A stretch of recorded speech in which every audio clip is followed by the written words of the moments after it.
Je voudrais ce matin qu'on fasse une lecture, vu que le temps passe, afin qu'on puisse gagner le temps. Oui, je voudrais les lectures, je vais demander au pasteur, comme on a fait au premier culte, de distribuer des références bibliques, et je vais vous demander, quand vous allez la voir, autant marqué, autant indiqué, vous allez vous lever à haute et intelligible voix, vous allez lire ce passage biblique pour qu'on gagne le temps. Donc vous cherchez le passage quand vous l'aurez. Et le frère est en train de les distribuer. Et si vous le permettez, on va se tenir debout pour la lecture de la parole de Dieu.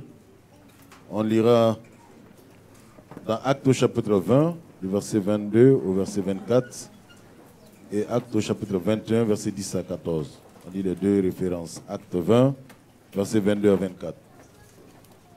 Et maintenant, voici, lié par l'Esprit, je vais à Jérusalem, ne sachant pas ce qui m'y arrivera. Seulement de ville en ville, l'Esprit Saint m'avertit que des liens et des tribulations m'attendent. Mais je ne fais pour moi-même aucun cas de ma vie comme si elle m'était précieuse, pourvu que j'accomplisse ma course avec joie et le ministère que j'ai reçu du Seigneur Jésus, d'annoncer la bonne nouvelle de la grâce de Dieu. Amen. Amen. On lit le deuxième passage, Actes au chapitre 21, versets 10 à 14. Comme nous étions là depuis plusieurs jours, un prophète nommé Agabus descendit de Judée et vint nous trouver. Il prit la ceinture de Paul, se lia les pieds et les mains et dit: Voici ce que déclare le Saint-Esprit. L'homme à qui appartient cette ceinture, les Juifs le livreront de la même manière à Jérusalem et le livreront entre les mains des païens. Quand nous entendîmes cela, nous et ceux de l'endroit,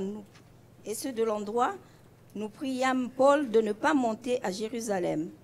Alors il répondit: Que faites-vous en pleurant et en me brisant le cœur? Je suis prêt non seulement à être lié, mais encore à mourir à Jérusalem pour le nom du Seigneur Jésus. Comme il ne se laissait pas persuader, nous n'insistâmes pas et nous dîmes que la volonté du Seigneur se fasse. Amen. Seigneur, nous voulons te dire merci pour ce moment que tu nous donnes. Merci pour ta présence. Merci pour ta parole. Bénis ton peuple et bénis ce moment mis à part pour écouter ta voix. Que toute la gloire te revienne parce que toi-même, tu confirmes ta parole en touchant le cœur de ton peuple. Dans le nom de Jésus, nous avons prié. Amen. Asseyez-vous s'il vous plaît. Nous allons parler, comme nous l'avons fait au premier culte, de la volonté de Dieu. Comment accomplir la volonté de Dieu? Comment marcher dans la volonté de Dieu? Il est important pour chacun de nous en tant que chrétien et chrétienne de connaître la volonté de Dieu pour sa vie et de marcher dans la volonté de Dieu. Malheureusement, il y a des hommes et des femmes qui vivent et qui meurent sans être l'homme ou la femme que Dieu aurait voulu qu'il ou elle soit dans ce monde. Ce serait dommage que toi ou moi, nous vivions sur cette terre et que nous mourions sans être l'homme ou la femme que le Seigneur aurait voulu que tu sois, sans marcher dans ses plans. Ce serait dommage que le Seigneur, devant sa présence, ne te dise pas: bon et fidèle serviteur, tu as été fidèle en peu de choses, moi je te confierai d'autres, plus grandes. Ce serait dommage que le Seigneur ne te dise pas: toi, tu as été un arbre qui a été fructueux, tu as porté des fruits. Ce serait dommage que Jésus regarde quelqu'un comme un ange, un arbre, qui dise: tu n'as pas porté de fruits au moment où je le voulais. Et vous connaissez la suite. Parce que la suite, par rapport à ce que Jésus a dit à ce figuier, n'a pas été bien. Il a dit: plus jamais personne ne mangera de ton fruit. Parce que tu n'as pas produit au moment opportun. Nous devons faire la volonté de Dieu. Et pour faire la volonté de Dieu, il faut la connaître. Et Dieu se plaît à révéler sa volonté à ses enfants. Il se plaît à leur révéler sa volonté, son plan. Il se plaît à leur dire ce qu'il veut qu'ils fassent. Et Jésus disait à ses disciples: ma nourriture, c'est de faire la volonté de celui qui m'a envoyé. Et la question que tu dois te poser ce matin, la question que je dois me poser, Est-ce que je connais la volonté de Dieu pour ma vie? Est-ce que tu la connais pour ta vie? Paul, lui, il connaissait la volonté de Dieu pour sa vie. C'est pourquoi il disait, dans les passages que nous avons lus, de ville en ville, l'Esprit de Dieu me dit, l'Esprit de Dieu me dit que je vais subir la persécution à Jérusalem. Et il dit que c'est lié par l'Esprit de Dieu que je vais à Jérusalem, lié par l'Esprit de Dieu. Et justement, pour connaître la volonté de Dieu dans sa vie, il faudrait se délier de certains liens. Parce que nous vivons dans un monde de liens. Un monde de liens. Où il y a beaucoup de liens qui nous empêchent de connaître la volonté de Dieu, de voir pour notre vie ce que Dieu a comme programme pour notre vie.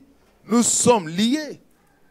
Liés par le matérialisme, liés par le péché pour certaines personnes, liés par leur nature charnelle, leur vie d'égoïsme, d'égocentrisme, leur vie, leur petite vie, qu'ils appellent souvent ma vie. Mais je suis désolé, ce n'est pas ta vie.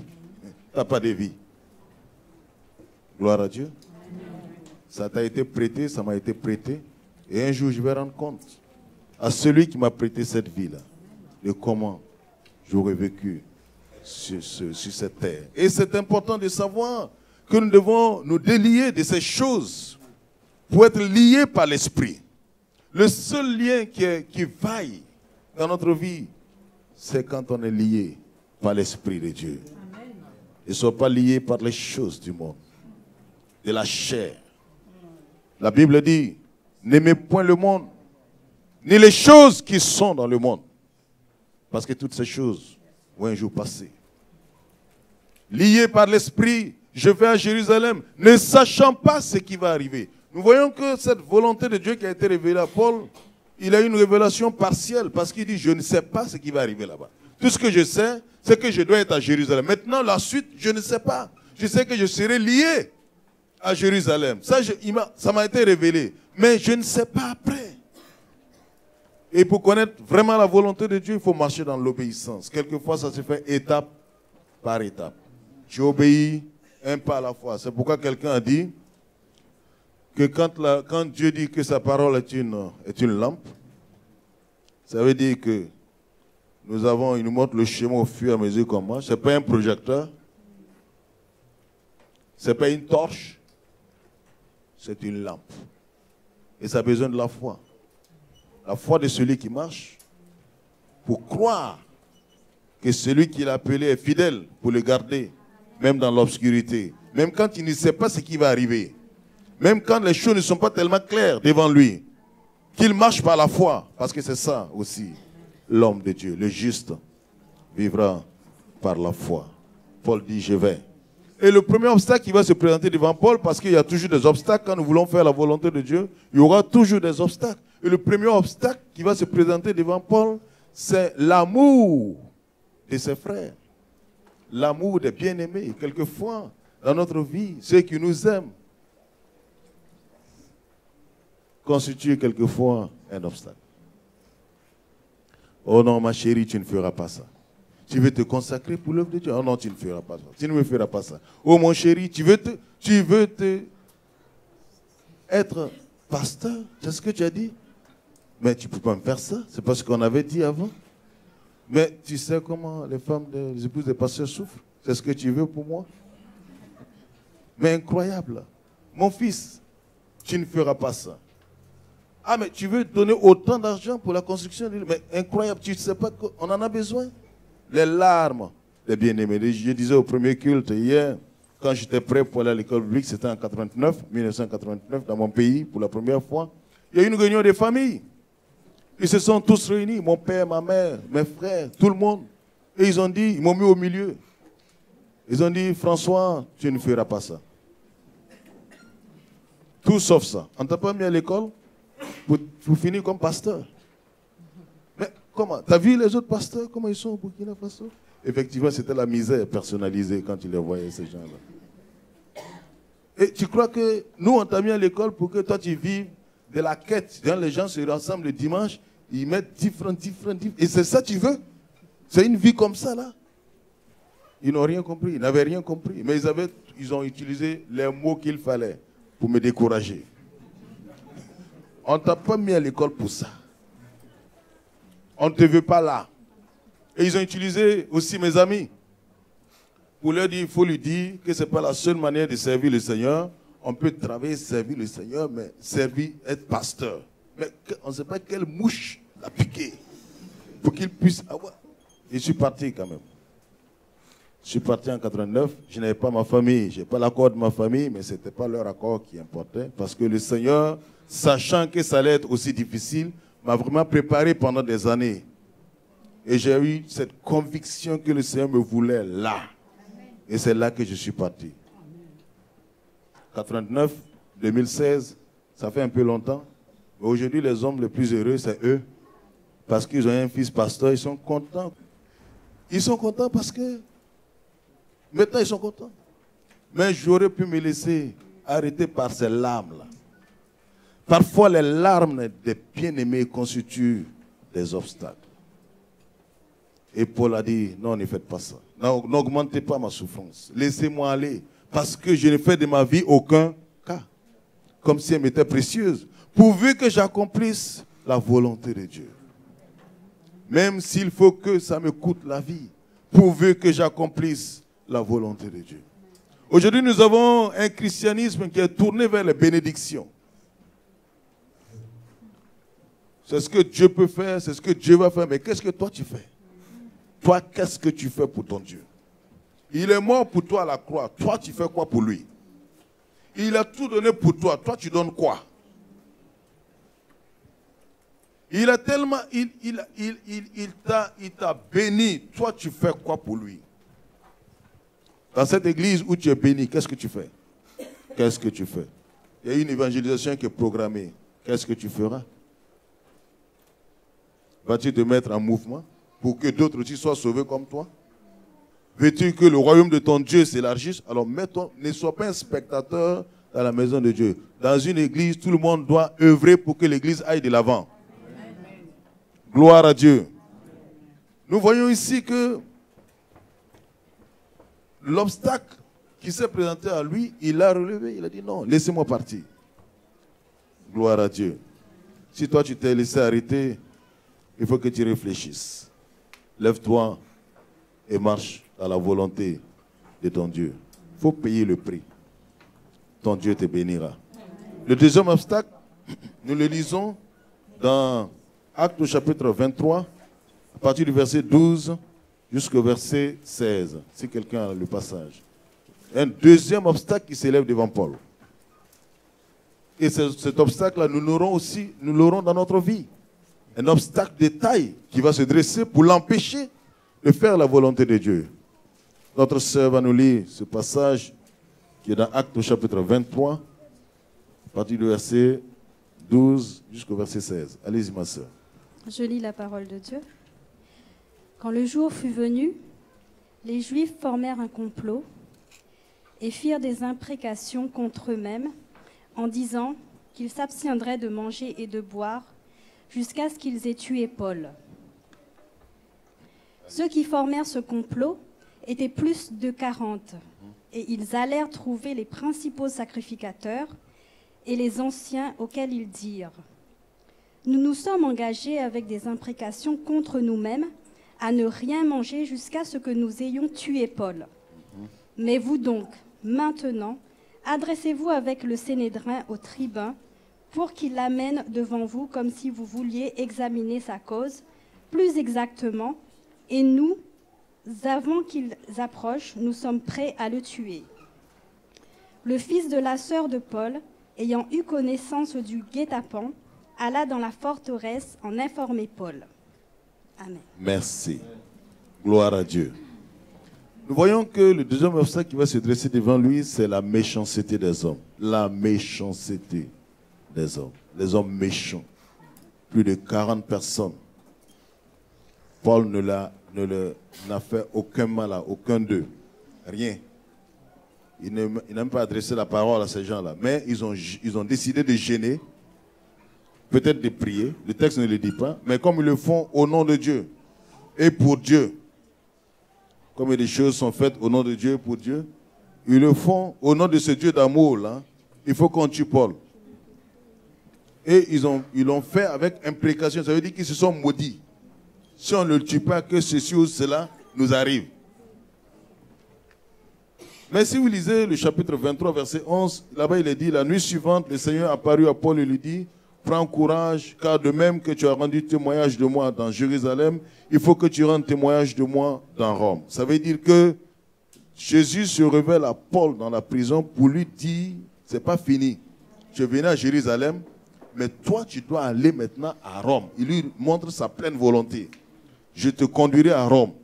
Et nous voyons que la suite, après ça, nous lisons que des gens se sont levés pour dire, tu n'iras nulle part. Tu vas mourir ici. La volonté des hommes pour Paul et la volonté de Dieu pour Paul étaient complètement opposées. Et c'est ce que nous voyons aujourd'hui, la volonté de la société, de certaines sociétés dans lesquelles nous vivons, veulent nous opposer à la volonté de Dieu. C'est opposer ce qu'ils veulent nous faire, ce qu'ils veulent nous imposer comme leur volonté. Ils veulent nous imposer leur manière de croire, leur manière de voir, leur manière de faire, leur manière d'être. Et cette manière de faire, d'être, de croire est complètement opposée à la volonté de Dieu. Mais c'est ce qu'ils veulent, parce qu'ils veulent imposer ce qu'ils croient. Paul doit mourir. Et dans ce problème-là, qu'est-ce qui se passe? Dieu va révéler le plan de l'ennemi. Le Seigneur dévoilera toujours le plan de l'ennemi pour ta vie. Toute arme forgée contre toi sera sans effet. Aucune arme ne va prospérer. Aucune ruse de l'ennemi ne prospérera. Dieu révèle toujours, dévoile le plan de l'ennemi. Et le plan de l'ennemi a été dévoilé au travers d'un jeune homme qui va vers Paul. C'était le fils de sa sœur pour lui dire attention, il y a un problème. Et Paul l'écoute. Parce que les hommes de Dieu et ceux qui marchent dans la volonté de Dieu ont le discernement pour entendre la voix de Dieu dans la voix au travers d'un homme. Ils savent que là, c'est Dieu qui parle. Il pouvait dire à ce jeune homme, mais écoute, toi, tu sais qui je suis, mon petit? Mais hier nuit, le Jésus lui-même, il est venu dans la prison, là, il m'a parlé. Lui-même, il m'a parlé hier nuit que je vais aller à Rome. S'il y avait un guet-apens, il allait me dire, ah, c'est super spirituel, que Dieu nous garde de ces gens-là. Ah, Dieu peut te parler au travers d'un homme, d'un enfant, même d'un âne, s'il veut. Il faut aller demander à Balaam. S'il n'a pas entendu la voix, si son âne ne lui a pas parlé. Même d'un âne, s'il veut. Il est tout puissant, n'est-ce pas? Et il apprend à discerner la voix de Dieu dans la voix de l'enfant. C'est que ça, c'est Dieu qui me parle. Parce que le Seigneur a dit à ses disciples, je vous envoie dans ce monde. Comme des brebis, des agneaux. Au milieu de loups, soyez sages. On a besoin de la sagesse pour discerner la volonté de Dieu. Et il dit à ce petit-là, va dire au centenier ce que tu as entendu. Et le centenier a dit, il a pris une décision, après avoir entendu cette parole, il a pris une décision que nous allons lire.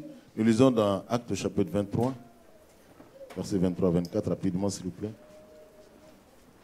Actes 23, versets 23 à 24. Je lis la parole de Dieu. Et ayant appelé 2 des centeniers, il leur dit, tenez prêts 200 soldats. Tenez prêts combien de soldats? Ok, allez-y madame. 70 cavaliers. Combien? 70 cavaliers. Et puis? Et 200 archers. Et combien d'archers? Pour aller jusqu'à Césarée dès la 3e heure de la nuit. Dès quelle heure? La 3e heure de la nuit. Continuez. Préparez aussi des montures afin de faire monter Paul. Donc Paul ne doit pas marcher. Hein. Il doit être sur quoi? Sur un cheval. Allez-y ma soeur. Et de le conduire en sûreté au gouverneur Félix. De le conduire comment? En sûreté. Il y a d'autres versions qui disent saint et sauf vers Félix à Césarée. Gloire à Dieu. Hein? Allez-y ma soeur. Il écrivit une lettre. Non, c'est bon. Merci ma soeur. Merci. Gloire à Dieu. Donc nous voyons que le Seigneur lui-même agit.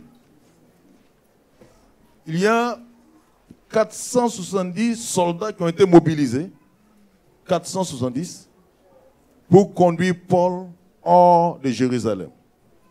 C'est-à-dire le conduire dans un lieu de sûreté, de sécurité. Ils étaient 470. Ceux qui ont fait le complot étaient combien? Qui se rappelle? 40. Et ceux que Dieu permet qu'ils accompagnent Paul de Jérusalem à Césarée, c'était combien? C'est combien de fois là? Hein? Plus de 10 fois. Hein? Gloire à Dieu. Ça, c'est notre Dieu. Et là, c'est ton Dieu. Le Dieu qui te sauve. Même si tu traverses la vallée des Baca, n'aie pas peur. Même si tu traverses la vallée de l'ombre de la mort, n'aie pas peur. C'est lui qui va te conduire en sécurité. Il veille sur toi. C'est pourquoi David dit, l'Éternel est mon berger. Je ne manquerai de rien. Et il a extirpé des griffes de ces gens-là la nuit, pendant qu'ils dormaient. Et pendant qu'ils se disaient, demain, ça n'est fini de Paul. Pendant qu'ils dormaient, Dieu était à l'œuvre. Pendant que ton ennemi dort, ton Dieu œuvre. Et ça va être une mauvaise surprise pour lui. Parce que Dieu ne dort pas. Et il dort. On dit la nuit, la troisième veille de la nuit. Ne les laissez pas se réveiller. Hein. Paul doit partir. Leur réveil sera brutal. Et ils vont se réaliser que ce plan machiavélique ne peut pas être mis à exécution parce que Paul n'est pas là. Ils vont te chercher, ils ne te trouveront pas. Parce que celui qui veille sur toi, c'est le Dieu d'Israël. Lui ne sommeille ni ne dort. Celui qui veille sur Israël. C'est ton Dieu. Gloire à Dieu. Et nous allons voir qu'à Césarée, il y aura un quatrième obstacle. Le quatrième obstacle qui se dresse devant Paul, c'est le temps qui passe. Parce qu'à Césarée, il va faire 2 ans. Est-ce que Dieu avait dit tu iras à Césarée? Qu'est-ce qu'il a dit? Tu iras à Rome. Mais Césarée était une étape. Or pourtant, Césarée, il est là-bas et il fait 2 ans. Nous allons lire ce passage-là dans Actes au chapitre 24. Actes au chapitre 24. Versets 25 à 27. Rapidement, s'il vous plaît. Parce qu'il est l'heure. Mais comme Paul discourait sur la justice, sur la tempérance et sur le jugement à venir, Félix, effrayé, dit : pour le moment, retire-toi. Quand j'en trouverai l'occasion, je te rappellerai. Il espérait en même temps que Paul lui donnerait de l'argent. Qu'est-ce qu'il espérait? C'est un gouverneur, hein? Il espère l'argent d'un quoi? D'un prisonnier. Il faut continuer la lecture, mon frère. Aussi l'envoyait-il chercher aussi fréquemment. Il envoyait chercher fréquemment, mais il espérait quoi? Vas-y, mon frère. S'entretenir avec lui. Gloire à Dieu. C'était un corrompu. Et il voulait de l'argent pour libérer Paul. Et il savait que même si Paul n'a pas l'argent, il a tout un peuple derrière lui. Mais Paul sait que c'est le Seigneur qui lui a dit, je vais t'amener où ça? À Rome. Donc il ne cherche pas de raccourcis. Il faut faire attention parce que quand on marche dans la volonté de Dieu, quelquefois, le temps de silence, il y a le diable qui nous présente des chemins de raccourcis. Et Abraham est tombé dans ce chemin, dans ce piège-là. Il est tombé lorsqu'il y avait le test du temps. Dieu dit, tu auras un fils. Et comme ça durait, Sarah est venue avec une bonne idée. On peut faire ceci, on peut faire cela pour aider le Seigneur. Ils l'ont fait et nous sommes dans les problèmes. Il faut éviter les raccourcis. Et dans les temps de silence de Dieu, il y a toujours une proposition qui te sera faite. Il y a un chemin court. Mais tu peux faire les choses autrement. Mais tu pouvais faire réfléchir, mais ton Dieu, autrement. Et c'est là que nous devons faire attention, mes frères et mes sœurs, à ne pas faire les choses autrement. Attends, ton Dieu va agir en son temps. Si la prophétie tarde, attends-la. Elle s'accomplira certainement. Ne sois pas pressé. Ne sois pas pressé. Mes sœurs, pour le mariage, ne soyez pas pressés. Si la prophétie tarde, attends-la. Elle s'accomplira certainement. Le dernier obstacle, et puis je vais m'arrêter là dans quelques minutes, c'est les circonstances et les situations difficiles. Nous pouvons lire dans Actes chapitre 27, versets 24 à 27, si quelqu'un a... Rapidement, s'il vous plaît. Actes 27. Actes 27, 24 à 27. Sois sans crainte. Paul, il faut que tu comparaisses devant César. Et voici que Dieu est avec toi. C'est pourquoi, prenez courage, car j'ai cette foi en Dieu, qui lancera comme il m'a été dit.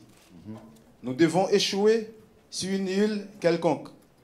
C'était la 14e nuit que nous étions ainsi ballottés. C'était la 14e nuit que nous étions ainsi comment? Ballottés. Ballottés sur l'Adriatique, quand les matelots, vers le milieu de la nuit, soupçonnaient l'approche de quelque terre. Merci beaucoup.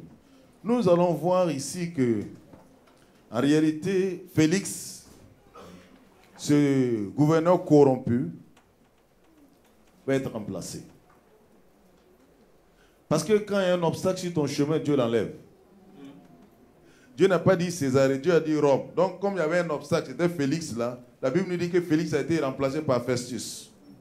Mais maintenant, quand il a été enlevé, nous avons vu que Paul était en route maintenant pour Rome. Mais il y a eu une tempête. Il y a eu des problèmes, des difficultés.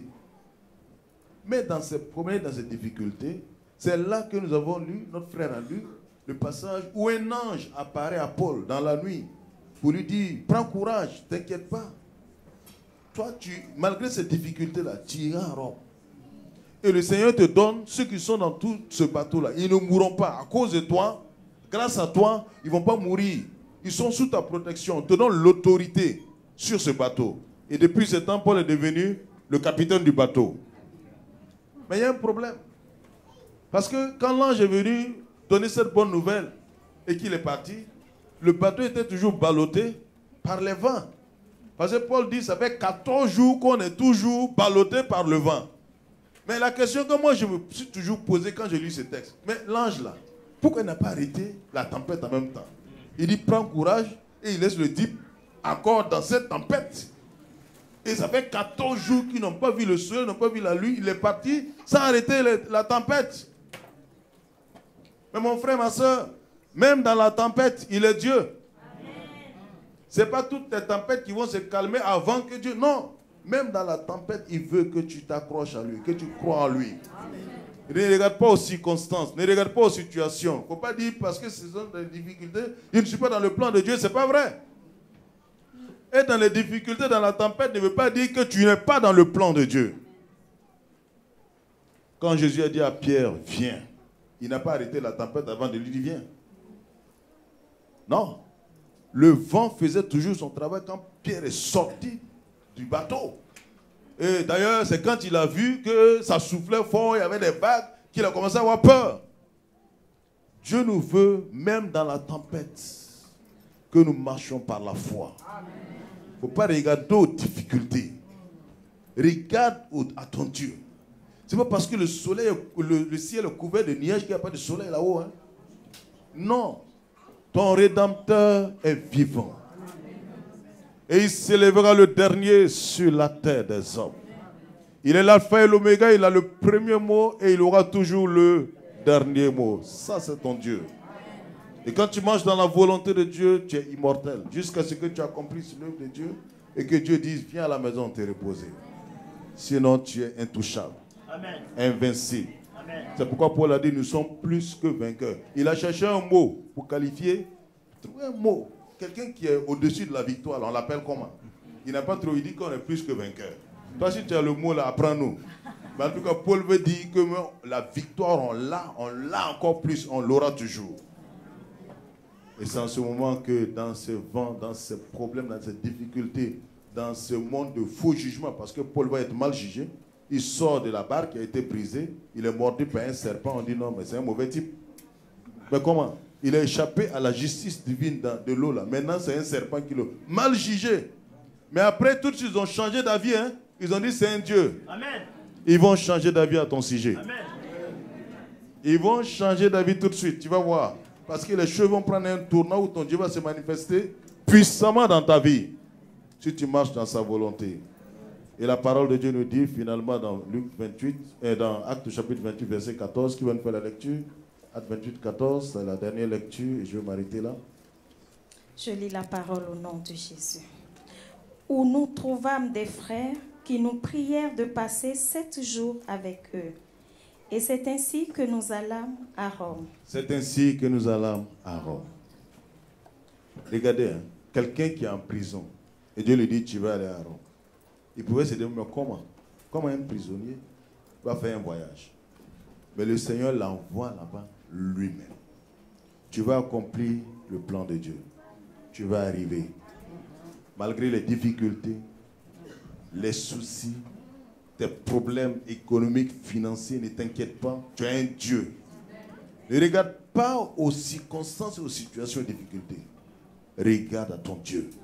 C'est lui qui te donnera la victoire.